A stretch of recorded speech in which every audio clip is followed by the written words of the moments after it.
Hello, Liverpool have beaten Arsenal 4-3 at the Emirates in the first game of the season, and it's player ratings time. We're in the studio, which sucks, to be honest with you. I want to be outside Arsenal celebrating. I want to be talking to Arsenal Fan TV, but I'll have to make do with watching all of our content and when watching Arsenal Fan TV, which is exactly what you're going to do as well. I'm going to go Simon Mignolet. I'm going to give him a 7. To be honest with you, I don't think he was at fault for any of the goals. I thought, that one time when he came out and actually punched the ball miles, I thought he was all right. I thought there was nothing wrong with his performance today. Nathaniel Klein, I really wish I'd thought of this when Paul was doing his shows.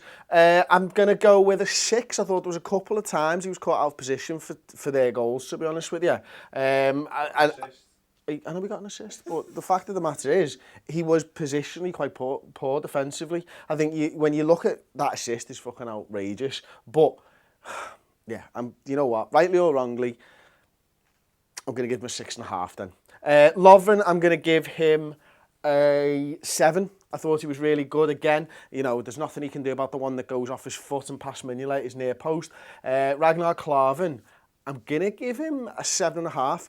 I think he won the most header clearances out of all of our players today. He looked comfortable on the ball. When he needed to put his foot through it, he put his foot through it. Everything I wanted to see from Klavan in his debut for Liverpool Football Club. Alberto Moreno, Jesus wept. We'll just start with him. First half, he was absolutely atrocious. I mentioned a couple of times Klein was positionally unawares. Alberto Moreno, I just don't know what's going on with him at times, to be honest with you. I'm going to give him a 4. I thought he was terrible in the first half, probably like playing at a 2 or something like that. Second half, I don't know what it was, but they stopped targeting him, so that was lucky for us.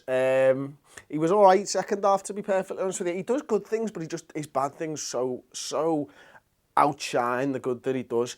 Jordan Henderson, I'm going to give him a 7. I think he played a deeper role. He struggled with it to begin with. He started to get more involved in the game, but then when the substitutions were made and he ended up further up the pitch, I thought he was much, much better. In fact, I'm going to knock him up to a 7.5. Adam Lallana, I'm giving him an 8. I thought he was brilliant. Again, just constantly harassing players with the ball at the feet. When he gets the ball, he made a couple of lovely little touches. He takes his goal beautifully from the Wijnaldum cross onto Wijnaldum. I'm going to give him a 7.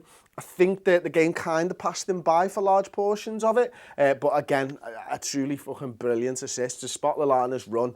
And to make that run for Phil Coutinho's pass, absolutely superb. Phil Coutinho, first 44 minutes, I'd probably say he was a 5. Then he scores an absolute worldie of a free kick. And then the next 20 minutes of the first half, when we just came into prominence, he was just in control of everything. He was pulling the strings, the proper keymaster, name whatever you fucking want. He was it. He was all of those things all of the time for like 20 minutes until he got injured. So for how much he controlled the game for that spell, how good Liverpool looked, I'm going to knock him up to a 9. I thought he was absolutely superb second half. Mane was my man of the match, to be perfectly honest with you. I think for the entire game, he was brilliant. He won 6 out of 6 tackles, the most tackles for Liverpool today. He had the most take-ons. I think he completed 4 of 7 take-ons. And then you're looking at what else he does. He's constantly harrying their defenders, exactly like Adam Lallana, but better, with speed. And he's just never given anyone a moment's rest. He's got Monreal on the back foot all game. Is he going to go outside? Is he going to go inside? He takes that goal. He picks the ball up like here, and he goes, score a goal there, and everyone's thinking, nah, Sadio, you can't, lads. You really can't. You're fucking miles away, and there's 4 players in between you. And Sadio was like, no, I can fucking do this. You know what I'm going to do? I'm just going to blitz them, and then I'm going to cut inside, and then score past check in the top bin. And what a fucking goal it was. So for that, I'm giving him a 9.5. Roberto Firmino, I'm going to give him a 7. I thought he did what he had to do. He always pops up now and again and gets himself involved in play. So for that, I'm giving him a 7. Emre Can, when he came on, I'm going to give him a 6. Didn't really think he affected the football that much, to be honest with you. Divock Origi was brought on to sort of give us a bit of an outlet when Arsenal were taking control and really pressing us. I think he did that. I think it took him 10 minutes before he started doing that, and we were close to sort of the 85th, 90th minute when he did. I'm going to give him a 6. And Kevin Stewart, you know what, I'm going to give him a 6 as well. Don't think he really did anything, to be honest, when he came on.